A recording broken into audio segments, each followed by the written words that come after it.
عجبا عجبت لغفلة الإنسان قطع الحياة بعزة وأمان. د منبر آواز كانت منزلا عندك بعض منازل الركبان. عجبا عجبت لغفلة الإنسان قطع الحياة بعزة وأمان.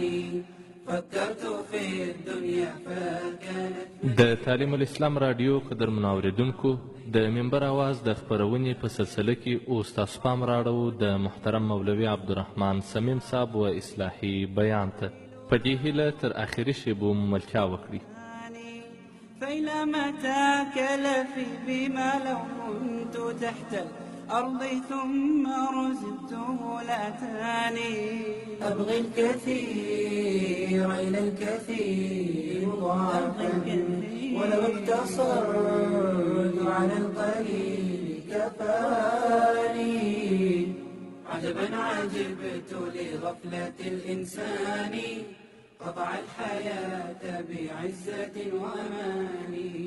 فكرت في الدنيا فكانت الحمد لأهله والصلاة على أهلها أما بعد فأعوذ بالله من الشيطان الرجيم. بسم الله الرحمن الرحيم. قال الله تبارك وتعالى: من عمل صالحا من ذكر أو أنثى وهو مؤمن فلنحيينه حياة طيبة. صدق الله العلي العظيم. د تعلیم الاسلام رادیو اوریدونکو مینوالو د الله څخه امید دی چې تاسې به ټول ښه روغ جوړ په صحت و عافیت سره یاست او د صحت او د عافیت جامې به مې پر تن باندې. عزتمنو، نن زموږ موضوع او پر کومه خبره چې ستاسې سره مذاکره کول غواړو هغه دا چې یو زنانه څنګه د نړۍ نیکمرغه ښځه جوړېدله. ستاسې دا هیله لرم چې دغه در اخره ښه په غور سره واوري او د عمل په نیت یې واوري، عمل په وکړو چې دنیا او آخرت مې ښایسته سي. محترمینو، څنګه کیدلی شي چې یو زنانه په خپل ژوند کې په خپله زندګي کې سکون، آرام، راحت راولي؟ څنګه د عزت او د کامیابی ژوند درلاسه کړي؟ څنګه په دنیا او په آخرت کې کامیابي حاصله کړي؟ نو د دې ټولو دپاره د ټولو څه دمخه اول دا ضروري دي چې خپل رب وپېژني. آیا زموږ رب څوک دی؟ د رب قدرت څه دی؟ آیا د رب رضا څه ده؟ او زموږ رب زموږ څه غواړي څه؟ زموږ زنانې د دې خبرو څه ناخبره وي، نو ځکه د دې عقاید او د دې بنیاد پر چپه باندې روان. کله چې موږ د قرآن مطالعه وکړو، د قرآن مجید ورکې راواړو، د قرآن صفحې وګورو، نه د قرآن پر صفحو باندې موږ ته دا را معلومه سوه چې عزت ورکولو والله الله تعز من تشاء، ذلت ورکولو والا الله دی، تذل من تشاء، شپه راوستلو والا الله دی، تولج اللیل فی النهار، ورځ راوستلو والا الله دی، تولج النهار فی اللیل، اولاد ورکولو والا الله دی، یهب لمن یشاء اناثا ویهب لمن یشاء الذکور. چاته لوڼې ورکوي، چاته خالي زامن ورکوي، او یزوجهم ذکرانا و اناثا، چاته لوڼې و زامن دواړه ورکوي. ویجعل من یشاء عقیما، چاته یو شی هم. خندولو والا الله، انه هو اضحکا، ژړولو والا الله، و ابکا، مرګ ورکولو والا الله، انه هو اماتا، ژوند ورکولو والا الله، و احیا، صحت ورکولو والا الله، نجوړي ورکولو والا الله، د کائنات د دنیا نظام چلولو والا الله، ځمکې و اسمان پیدا کولو والا الله. الله هغه ذات دی چې الله لا اله الا هو الحي القیوم. هغه ذات دی چې د عبادت لایق دی، د هغه څه سوا هېڅوک د عبادت لایق نه دی. هو الحي القیوم، ژوندی دی، همیشه به وي، قیوم ساتونکی دی، قایمونکی دی، ساتونکی، قایمونکی، پالونکی هغه څوک جوړېدلی سي چې په هغه کې د لا تأخذه سنة ولا نوم. الله جل جلاله هغه ذات دی چې نه ولا خوب راځي، نه د خوب غلبه راځي، نه د خوب جټکه ولا راځي. کم چاله چې خوب راځي هغه هېڅکله کائنات او نظام نسي چلولی، هغه هېڅکله متصرف نسي جوړېدلی، ځکه دوی به د وي نظام نه تباه. الله هغه ذات دی چې د نظام چلولو سره نه ستړی کېږي، ولا یعوده حفظهما. الله هغه ذات دی چې د هر انسان په اراده باندې خبر دی. الله هغه ذات دی چې کم پټ ساتي، کم ښکاره کوي، په هغه خبر دی. قل ان تخفوا ما فی صدورکم او تبدو، که په زړه کې پټ ساتي هم هغه ذات په خبر دی، که ښکاره کوي هم هغه ذات په خبر دی. والله علیم بذات الصدور، د زړو په رازونو باندې هغه ذات خبر.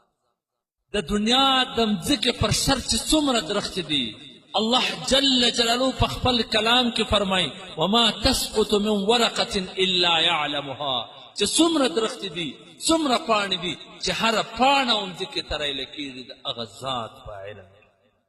ولا حبة في ظلمات الأرض ولا رطب ولا يابس، چې د مځکې تیارې له یو د غنمو دانه ځي، هغه ذات په علي. نو عزتمنو چې دا خبره معلومه سوله چې کامیابي د هغه ذات سره، عزت د هغه ذات سره، سکون د هغه ذات سره، آرام د هغه ذات سره، راحت د هغه ذات سره، د عزت ژوند د هغه ذات سره دی، کامیابی د هغه ذات سره ده، صحت د هغه ذات سره دی، اولاد هغه ذات ورکوي. نو ولې موږ د هغه ذات په رضا پسې ونه ګرځو چې هغه ذات په څه باندې راضي کېږي او هغه ذات په څه باندې ناراضه کېږي. که چیرې دغه خبره زموږ په ذهنونو کې راسي، زموږ زړه یې ومني، نو هېڅکله به بیا د دنیا په عارضي ژوند باندې، د دنیا په فاني ژوند باندې، د دنیا په خواهشاتو باندې هغه ذات ناراضه. په دنیا کې موږ د داسې زنانو تاریخ کتلی دی، موږ ته د داسې زنانو معلومات پراته دي، کومو زنانو چې رب وپېژندي، د رب رضا یې وپېژندله، هغو په دنیا کې هر مشکلات برداشت کړل، په دنیا کې مصیبتونه برداشت کړل، په دنیا کې تکلیفونه برداشت کړل، پر ځان یې خوارۍ تېرې کړې، د هغو په لاسو په پښو کې میخونه ټک ولسل، د هغو اولادونه و ګرمو اوبو ایښېدلو اوبو کې راوخوټ کېدله، د هغه جسم په دنیا کې داغ داغ کول سو، لیکن د رب د نارضایتي عمل یې نه کېږي. نن هغه زنانې به څومره خوشحاله وي، نن هغه زنانې به څومره کامیابۍ ترلاسه کړې وي، نن هغه زنانې به څومره په آرام په سکون او په راحت کې وي. کوم زنانو چې د دنیا پر عیاشي باندې، کوم زنانو چې د دنیا پر خواهشاتو باندې، چې کوم زنانو چې د دنیا پر ژوند باندې و آخرت ته کله چې د فرعون کور والا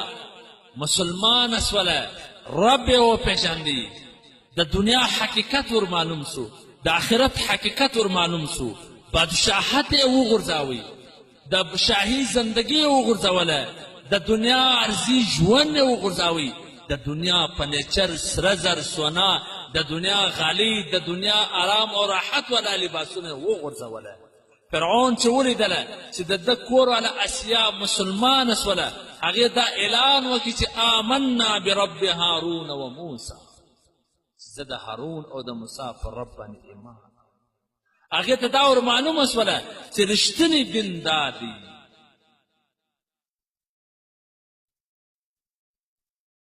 دا هغه نازبینه ښځه وله،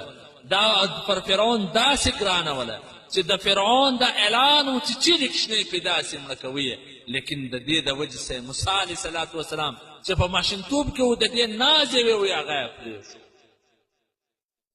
دا هغه زنانه وله چې د دې هره خبره باندې به فرعون سر تسلیم کړی،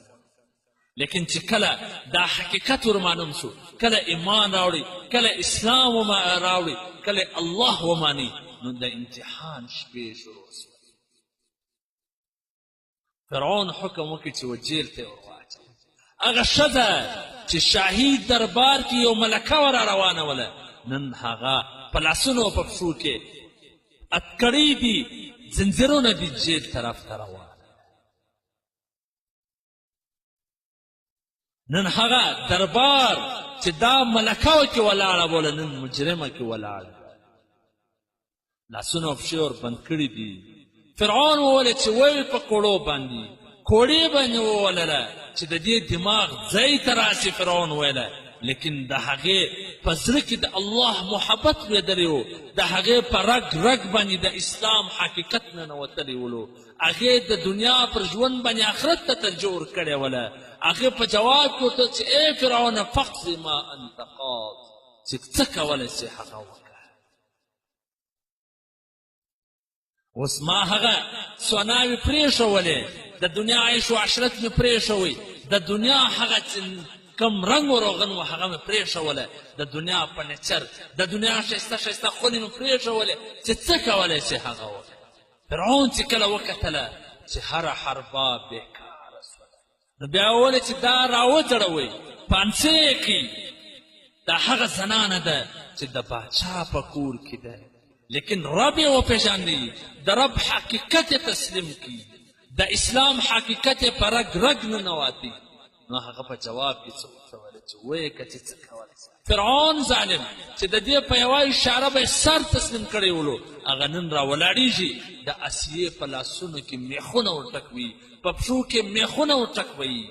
کله چې په لاسو په پښو باندې میخونه ورټکوله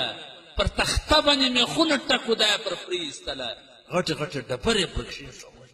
دا هغه زنانه چې یو ازغی نو په جګ سوی نن د دې در هغه بدن میخونه وتلی دي نن د دې د لاسو د پښو باندې میخونه وتلی دي د دې اسلام په خاطر باندې لیکن د اسلام او د دین سن نه کله چې د الله جل جلاله د دې دا قرباني ولیدله چې دې پر رب باندې ځان قربان کړي پر دین ځان قربان کړي په اسلام ځان قربان کړي پر دنیا آخرت ته ترجیح ورکړله نو هغه وخت کې هغې وویل چې رب ابن لي عندك بیتا فی الجنه ای زما ربه زه ستا سزا غواړم چې ته ماته په خپل پړوس کې ځای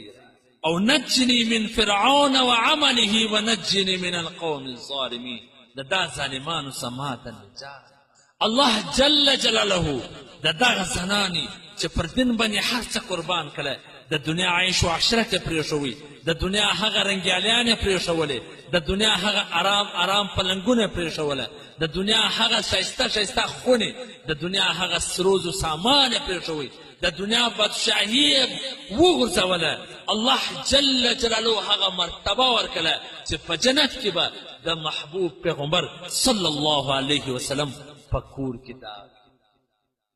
دا به د نبی علیه الصلاة وسلام کور والاوي چې د نبی علیه الصلاة وسلام څخه لوړه مرتبه په روی زمین باندې د مځکې پر سر باندې نه د پیغمبر ده نه د یو بل چا ده د ټولو څخه غټه مرتبه د الله د محبوب پیغمبر صلی الله علیه وسلم ده دا به د هغه په کور د الله جل جلاله په همسایهتوب کې باندې ځکه دې پر رب پر رضا باندې ځان قربان نو کم څوک چې رب وپېژني د رب قدرت وپېژني بیا د هغې عقیده څوک نسي وراړولی بیا د دنیا عیش و عشرت هغه نسي خرابولی بیا د دنیا آرام دا کم چې رنګیالیانې دي دا فلاني ژوند دی دا بیا دا د حقیقت څخه نسي نن خو موږ زنانو رب نه دی پېژندلی ځکه چې نن ماحول معاشره د ښځو سره خرابه ده نن رواجو رسمو ته ښځو ترقي ورکړې ده نن د الله او د رسول حکم یې غورځولی دی ځکه چې رب یې نه دی پېژندلی د رب احکام نه دي ورمعلوم د رب په محبت نه دي خبرې کمې زنانې چې خبرې سوي دي هغو بیا دنیا ته نه دي کتلي بیا د دنیا تکلیفونه مصیبتونه په خوشحالي برداشت کوي بیا د دنیا و تکلیفو آرام راحتو ته توجه نه ده وراړولې د دغه فرعون په کور کې یو بله زنانه ده چې د تاریخ پر اوراقو باندې سته یو بله زنانه ده چې د تاریخ په کتابونو کې موجوده ده چې هغه د فرعون د لور خادمه ده د فرعون د لور مزدوره ده د هغې په سنګارو او په سر ژمونځ کولو باندې ماموره ده ورځ د هغې د لاسه څه ژمونځ یې لکېږي په بسم الله یې راپورته کوي د فرعون لور پوه سوله چې دا هم د دې نه څه اوښتې ده زما د پلار ورځي و پلار ته شکایت کوي چې ای بابا جانه دغه منځه په دې باندې زه هم پوه سوی یم چې دا هم د هارون او د موسی علیه السلام پر رب باندې ایمان نه فرعون د هغه منځه رابولي هغه په یو دربار کې خلک را جمع کوي فوج راځي دغه منځه سره د بچانو سره د ماشومانو هغه په میدان کې ولاړه ده فرعون لالچ ورکوي چې ته د هغه رب منل پرېږده ما ومنه زه به دې په سرو زرو مالامال کمه زه به ستا هر ارمان پوره کم زه به ستا هر خواهش پوره کم چې ته څه وایې هغه به کومه لیکن د هغه په ذهن کې دا خبره وله که چیرې د فرعون خبره زه ومنم ما رب ناراضه کیږي دا د دنیا عرضي زندگی ده د دنیا فانی ژوند دی و دې ته نه وکتله د رب و رضا ته یې وکتله فرعون چې کله پوه سو چې دا نه اوړي نو یو دیګ راغواړي په دې کې اوبه راایشوي یا تیل راخوټ کوي د هغه زنانې ماشومان دي بچانې هغه یو د لاس رانیسي ورته وایي که زما خبره منې دا بچی به دې خلاص وي که نه منې په تیلو کې ستا و مخ ته راخوټ کومه راایشومې چې اډونه او غوښې ځله بېله سي هغه منځه څه ورته وایي زه هغه اولاد نه غواړم چې زما رب راسه ناراض زه د دنیا ژوند نه غواړم زه د دنیا سکون نه غواړم زه د دنیا آرام او راحت نه غواړم بدله کې د دې چې زما رب زما څه ناراض فرعون د لښکرو مخ ته هغه بچی په دا تیرو کې تاسې سوچ فکر غور وکړئ چې د یو زنانې بچی د دین په خاطر د اسلام په خاطر د خپل رب په خاطر په تیلو کې راخوټ کېږي دا مور ورته ګوري هغه لاسونه او پښې سره غورځوي د مور و مخ ته د هغه د بدن غوښې او اډونه ځله بیلیږي دا په هغه مور په زړه پڅ اخر یو کوچنوټی بچی چې د هغه د شیدو د خوړلو دی هغه د مور پر سینه موښتي دي خوراک کوي په هیڅ خبر نه دی د فرعون لشکر هغه بچی د هغه غیږې سره کشوي هغه خبر نه دی چې زه چیرې روان د دا مور په زړه به څه تېرېږي چې د دې بچی په تیلو کې راخوټ کېږي ماشوم اخر چې هغه اډونه او غوښې ځله بیلې سوې اخره ورته وویل چې ستا نمبر دی که چیرې اوس هم زما خبره ومنې مالامال به دې کم په مال سره خوشحالي به درکم هر څه به درکم لیکن هغه ورته ویله چې نه غواړم د دنیا سکون نه غواړم د دنیا آرام او راحت هغه چې زما رب په ناراضه کېږي په شوق مې و دا تیلو ته رب یې پېژندلی و د رب رضا یې پېژندلې وله د آخرت په حقیقت باندې خبره وله صرف یې دا ورته وویله چې کله مې و دا تیلو ته ور واچوې نو زما او د کوچنیانو دا هډونه راواخه په یو ځای کې سره جمع نو عزتمنو نن هغه زنانې څه سولې چې د رب په نامه به یې سر ورکاوئ نن هغه زنانې څه سولې چې د رب د رضا دپاره به اولاد قربانوله نن هغه زنانې څه سولې چې د رب د رضا دپاره بادشاهي وغورځوله نن هغه زنانې څه سولې چې د دنیا ټول عیش و عشرت یې په آخرت باندې قربان نو پکار دا د عزتمنو چې موږ رب وپېژنو د رب قدرت وپېژنو د رب رضا وپېژنو خوشحالي د رب سره ده آرام د رب سره دی سکون د رب سره دی راحت د رب سره فریاد اورېدلو والا رب دی الله دی که چیرې الله دې ناراضه کړی وي الله دسه ناراضه وي د دین خلاف عملونه کوي د دنیا په رسم په رواج باندې روانه وي د دنیا په نقش و نگار پسې روانه وي نو د دنیا یو طاقت بیا تا ته خوشحالي نسي که چیرې خپل رب وپېژنو د خپل رب قدرت او طاقت وپېژنو د خپل رب رضا ځان ته معلومه کړو نو زموږ رب به زموږ فریاد اوري زموږ غږ به اوري زموږ پر اواز باندې به زموږ مدد او نصرت کوي موږ ته به په دنیا او په آخرت کې کامیابي راکړي که چیرې موږ رب ناراضه کړی وي د رب د دینه سمې مخ اړولی وي د رب د احکامو سمې مخ اړولی وي نو د زموږ رب موږ ته اعلان دی ومن اعرض عن ذکري فإن له معیشة ضنکا الله وایي چې څوک زما د دینه څه مخ واړوي زما د دینه څه اعراض وکړي موږ به ژوند ورته تنګ کړو نو چا ته چې الله ژوند تنګ کړي نه به څوک ملایان بیا خوشحالي د باندې راولي نه به پیران خوشحالي د باندې راولي نه به د قبرو په منډه تاله خوشحالي راسي نه به د زیارتو په منډه تاله خوشحالي راسي نه به آرام سکون راحت ترلاسه کې ځکه چې تا د رب در پرېښی دی تا رب ناراضه کړی دی سکون آرام راحت خوشحالي خو د رب سره ده رب و طرف ته په حضرت محترم مولوي سعید احمد خان صاحب پسې یو څوک لګېدلی و چې ته راسه زما میلمه سه نو هغه ډېر تنګ کوي چې ته به زموږ که راځې زما به میلمه کېږې هغه ورته وویل چې ته ما څه کوې موږ په کارونو باندې لګیا یو مصروفه یو والله ستا په راتګ سره به زموږ په کور کې برکت راسي محترم مولوي سید احمد خان صاحب ورته وفرمایله رحمه الله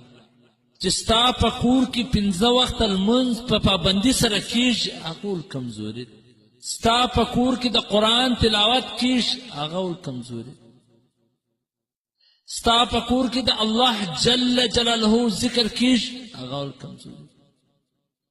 ول آیا ستا په کور کې فلمان او ټیویان ستا ستا په کور کې امپتران سروزونه لګېږي ول حضرت محترم مولوي سید احمد خان صاحب ورته وفرمایل چې د دنیا د سر ټوله بزرګان را جمع کې ستا په کور کې به برکت نشي ځکه تا د الله کلام د کوره ایستلی دی فلم او ټي وي دې راوړي دي تا د الله عبادت لرې کړی دي سروزونه او فلمونه دې راوړي دي تا لمونځ پرېښی دی نو الله جل جلاله ژوند درته تنګ کړی دی که ته رضا غواړې د الله سکون غواړې د الله برکت غواړې د الله نو د کوره څه دغه شان وباسه دین راوله د کوره څه سروزونه لرې که د الله ذکر راوله د کوره څه فلمونه لرې که د قرآن تلاوت راوله د کوره څه غفلت لرې که لمونځ را ژوندی نن زموږ زنانې چې پریشانه او سرګردانه دي چې ټوله یو د بله سره په جنجال دي سکون آرام راحت نسته په کور کې نو خو موږ د الله دین پرېښی موږ د الله احکام در پښو لاندې کړي دي موږ د الله عبادتونه پر یو معمولي کار باندې پرېښي صرف یو خامک پر پټو باندې ناسته وي کلنګ تیاروي لمونځ پاتې المر پرې وځي دا ولمانځه ته نه وي ولاړه سوی په ډوډۍ پخولو لمونځ پاتې په دیګ پخولو لمونځ پاتې پر ځای د دې چې د الله ذکر وکړي ټوله ورځ پر غیبت راباندې نو محترمینو عزتمنو دا دنیا فانی ده دا دنیا عارضي ده دا دنیا ختمېدونکې ده چې څومره هم ښایسته عیش و عشرت والا ځایونه در سره وي لیکن دا پاتېدونکي دي دا ختمېدونکي دي دنیا به هم د خوشحالۍ څه محرومه وي آخرت به هم د خوشحالۍ څه بې برخې ځکه عبدالرحمن بابا وایي چې عاقله غوږ ونیسه ماته مرګی نه پرېږدي سړی خپلې رضا ته د اجل سواره په تخت بدله راسي ناګهانه به تا لاسې وایم تا ته ډېره ماتې کې مرۍ د کبرجنو چې د کبر به یې نه لیدل اچاته په ژوندونې ته به وباسه رحمان چې قیامت کې شرمنده نسي مولا وای دغه ټک ټک د سکنډۍ چې ټک ټک مه ګڼه دا د ګړي د سکن ټک ټک دغه ټک ټک د سکنډۍ چې ټک ټک مه ګڼه د ژوند په ونه دي د تبر ګزارونه موږ ته خو د الله جل جلاله د یاد وخت نه وي ملاو سوی چې را ځوانه سوي نه وي بیا د کلنګ په غم نیولې بیا په پټوګانو په خامکو باندې لګیا وي الله او د الله دین ذکر عبادت پاک فطرې ورته لګولي سرو زاو چې کله واده سي اولاد یې وسي بس په اولاد اخته چې اولاد یې غټان سوله لور یې ځوانه سوله واده یې کله بیا د هغې په فکر کې اخته وي کله د یو اختر دسمان ور برابر و کله د بل اختر دسمان برابر کله چې ودیې کلنګ ور برابر و کله چې واده سي اولاد یې پیدا سي بیا یوه غوټه ورته یاروه بله غوټه ورته یاروه سپین سری سي د ځوانۍ څه د سپین سرتوب پرې دا د دغه غوټو څه خلاصه نه سي الله ځینې دین ځینې هغه طرف ته فکر هم نشته سوچ هم نشته صرف رواج او رسم دی چې ځای ته یې ورسوي صرف د زوم دسمال ځین پاته نه سي چې لور یې عیالداره وي کوچنی پیدا کېږي هغه غوټې او دسمال ځین پاته نه شي سپین سرې په دا غم نیولي بس دین الله د دین دپاره هغه زنانې چې د دین دپاره به هر څه قربانول هغه خو زموږ ورکې شوې موږ اوس سپین سرې چې د خلاصیت نه وي ورته د رواجو او د رسمو سره ولې که یې دا رواجونه او رسمونه چې دین د صفاته وي نو ځکه خو په کور کې پریشاني او تنګي وي هېڅوک خوشحاله هم نه وي داسې لا مې اورېدلي دي او پېښې سوي دي چې د زوم د دسمال دپاره دلته پیسې پور که هلته پیسې پور که دسمال یې ورته برابر کړي رواج یې ځای ته ورساوئ دا زړه خو ښه دی چې زوم راځي هغه به بیا ماته د اختر مبارکي راکوي پیسې راکوي زه به بیا دا پورونه په ادا کړم زوم چې راغلی د زوم خو طبیعت خراب دی ځکه خوله هم د ده د طبیعت خلاف ورانیولې ده چوټې ګوټونه هم د ده د طبیعت خلاف دي پټو کالي هم د طبیعت خلاف دي ځکه په خپل شوق خو نه دي رانیولي اجاڼي والله اعلم چې څنګه شانې ورانیولي زوم له هم خشم ورغلی دی هغه چې راغلی دی د 10,000 دسمان راستولی دی هغه زر پیو اجاڼی پریشان سو چې اوس پورونه به څنګه ادا پورونه به اوس څنګه ادا کوي برته په زوم پسې حال واستوي چې تا خو زه د دنیا قرضداره کړم زه د دنیا پوره وړې کړم زه دا پیسې اوس د کمه څه ورکړم زه خو یې نه ورکړي هغه تا ولې دا دسمان وکړم نو آیا څه تړلې ده پر دغه دسمال باندې الله هم یېر وي دین هم یېر وي د دې په منډه ترنه باندې هر څه یېر وي نه الله خوشحاله وي نه دوست خوشحاله وي نه زوم خوشحاله وي هسې ځان پریشانه کړی وي سرګردانه کړی وي پیسې ضایع کړي وي نه و زوی ته ګوري بعضې بیا داسې په زوی پسې داسې دسمان راکړه پیسې راکړه زه لور له دسمان استوم زوم له دسمان استوم څه تړلې ده دا رواجونه او رسمونه پرېږدي د الله و دین ته مخه کړي د الله و عبادت ته مخه کړي د الله و ذکر ته مخه کړي چې دنیا و آخرت مو ښایسته سي دنیا و آخرت مو په آرام په سکون په راحت سي په دنیا او په آخرت کې خوشحالي درلاسه کړي ټوله قریبان هم خوشحالي ته به هم خوشحاله دا جنجالونه پریشاني خو ټولو دا رواجو او رسمو جوړې کړي دي انشاءالله تعالی نورې برخې به هم وي او ستاسو دا هیله لرمه چې دا ښه په غور سره اوري او عمل په کوئ چې عمل په وکړو دنیا و آخرت به مې الله را روښانه کړي واخر دعوانا ان الحمد لله رب العالمين عجبا عجبت لغفلة الإنسان قطع الحياة بعزة وأمان. د تعلیم الاسلام رادیو قدر منوریدونکو تاسو د محترم مولوي عبدالرحمن سمیم صاحب و اصلاحي بیان ته غوږ واست چې د تعلیم الاسلام رادیو د خوا وړاندې سو. بعزة وأمان فكرت في الدنيا فكانت منزلا عندي كبعض